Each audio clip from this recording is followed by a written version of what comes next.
G'day, Steve Morgan here, Fishing Monthly Magazines and ABT, and I am at one of the hardest to find tackle shops I think I've ever been to in Japan. This one here is in Shinjuku. It is only about 200 metres away from the big Godzilla head. You can see a photo of that here. It's one of the TackleBerry stores, which are scattered all the way across Japan, and it is a real lucky dip as to what you get when you go to a TackleBerry store. They're a mix of new product on specials and old second-hand product. And if you're going to go to Japan and find a TackleBerry store, I'll show you sort of exactly how it works. If you come over to you'll come over to the rack here, for instance, you'll see these are new lures which are all on sale. On the walls you've got new lures in packages, which are sort of the normal price, but you always get the gems in here.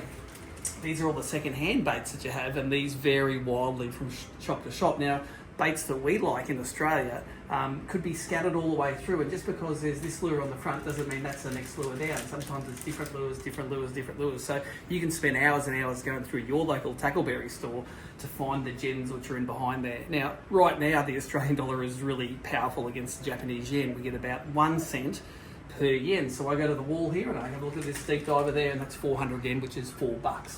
So you can find all sorts of, if you like your big cod trawlers, you've got lures like this here, $15. These will be second hand, although I do notice the TackleBerry stores, I'm pretty sure that they mix a fair bit of new factory outlet stuff in with some of the old stuff as well.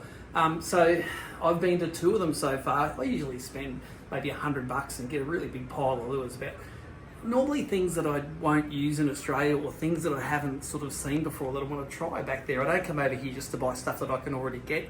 You come here to buy weird and wonderful stuff. Gonna go to the till here and Storm, take that phone for a walk around the shop, and we'll come back to you with exactly what I bought.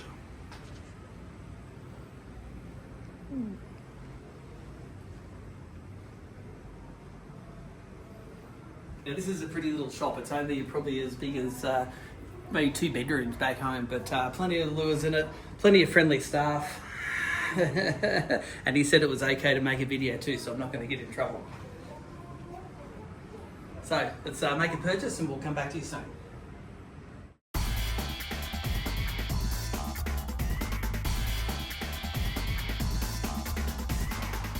So we've made it back to the hotel, and I suppose this is what you really want to see, isn't it? The things you can buy and what they cost in the TackleBerry second-hand stores in Japan. I'm going to start with the biggest ticket item first. A mate of mine in Mackay, Nick Moore, you said I need to get a big top order for Barra, and you can't get too big. So here's one of the, this is called the Depths Huge Pencil, and it's about as big as the Mega Bass top order I bought earlier the year at Mo Tackle. It was about $70. Never seen one of these in Australia. This one was $24, that fella there, and it's already got the right hooks on it for Barra. I've sort of sorted these out in top to bottom order. Let's start with the $1 popper right there. I like them for bream. I don't even know what brand it is. I bought one at TackleBerry about 10 years ago and it was awesome. $1, I've replaced that one that I've lost. Bought myself a little D-style, one of the little like Dragonfly top orders there. What was that, $8.80? I bought this. This is weird. This is like a semi-bent minnow, but it's only got 1 hook on it. So it's Prime Bait is the brand. I'm going to put maybe some assist hooks on those and give that a crack for brim. That was $9. Again, another top order that I do not know the brand of, but I had one of these and I lost it in Glenbourne at the Bass Open when it was there last time, so I definitely need another one for the Bass Open this year. That one was $5. Just under the surface, I thought, what better than that bony brim imitation? Again, hasn't got a brand on it, real shallow diving looking thing. That one there, $5.50. We wanted finesse style bait for bass fishing. This one here, 2 trebles on it. But a little soft plastic tail on the end. That one there was $10, that one there. So I reckon that if a bass has seen everything, maybe something in Glenbourne that's seen everything, bet you they haven't seen one of those. Get into the deep diving jerk baits. This is an Inimikatsu Dilemma 60. Now everyone knows the Dilemma 60 is a top order bait. This one is now exactly the same body made into a jerk bait. So that was $16, that one there. Off the second hand rack, $10 this one here. This really looks like a super sledge, an evergreen or something like that, but a real deep diving bass sized jerkbait. I got him there. He was $10, that one there. Let's get into some deep diving crankbaits. Always looking for some different ones. I saw a lot of hide-ups on the shelves over here, but for $7.50 I'm going to try that Gan craft. That looks like it'll get down that 15 or 20 feet there. So that Bakra, it's called. powerful crank made by Gamcraft. That one there was $7.50. And here, this is a TMK Fat Pepper. I love the micro pepper top orders. So this was $8, this deep crank here. And again, I reckon that'll get down that sort of 10 to 15 feet, maybe Somerset bass at the end of winter. We'll chomp that. Vibration baits, again, looks like a little bony broom, $4.73. Got me that little fella there, which is a Waver brand, a Waver 558S. It's quite a heavy crankbait, but look at that. Doesn't that look like a little bony broom there? That's a Jewel, that brand. That was $6, that one there. So the little Jewel one doesn't feel that heavy. So maybe just a bony broom wafting down through the schools in Somerset. I've always wanted to have an evergreen jackhammer, and I haven't got many chatterbaits, but this is one of their ones.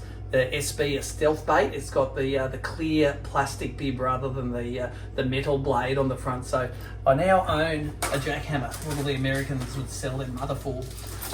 Check this out. This is a multi-blade spinnerbait there. That was in the second-hand department yesterday. That one there, it cost me $4.40. So that just looks crazy. I'm going to throw that down the clearance or somewhere where they probably haven't seen a spinnerbait with 9,000 blades on it. Lost an A-rig or two in recent years. Here's a $4 A-rig with little blades on it, so I'll be able to use that in the saltwater in Queensland. Of course, more than one lure on your line is illegal in freshwater in Queensland. So a little A-rig there, don't know what brand that is. What have we got here? This is a present for me mate, Wayne Smith, back on the Gold Coast. Wayne, I found your little Cultiva popper there. You asked me where you can get them. Well, I got the one that was in the TackleBerry store for you, and it was $6.60. What do we got next? Here's a weird looking, like the little, look, one of the little American line 3 swim baits. That one was $3 there. I reckon that might, I don't know how deep it's going to swim. It's got a weight inside it, so that'll swim just under the surface. Might be good just after the morning top water bait there.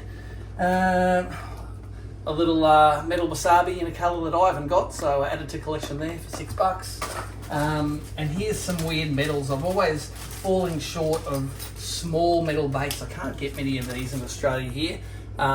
This was called a Rudy's. It was $5. That's the little one there when they're feeding on micro bony broom or smelt or something like that. That one there is some sort of jackal. It was $4. I think the last one of those I bought was $25. I caught some good fish on that. There's a little tiny little, again when they're feeding on smelt or something, there's a $2 one. Yeah, I'm not spending that one there. There's a $7 one, but it's got the chatterbait blade on the back of it. Don't know what brand that is as well, but that might give it an action that they haven't seen before in Australia. Tail spinners, got a couple of tail spinners here. And well done, Stormy, for holding the camera. Yeah, I'm getting sore there. I know $1 and $1.20 for those two used tail spinners there. One of them's a line through, which I really like. And again, that one's 80 cents, that little micro metal there. And to finish off, always love the Teflon coated trebles. There's a couple of packs of replacements that are lure specific actually. These are for the Duo Ryuki Spearhead in the 2 different sizes, and there are 20 trebles in there for $10, so about 50 cents a treble it costs in Japan. So they might retrofit some of the Duo lures that I smashed up down in Tassie. That is the pile of tackle, the $200 get you, TackleBerries in Japan. Catch you next week.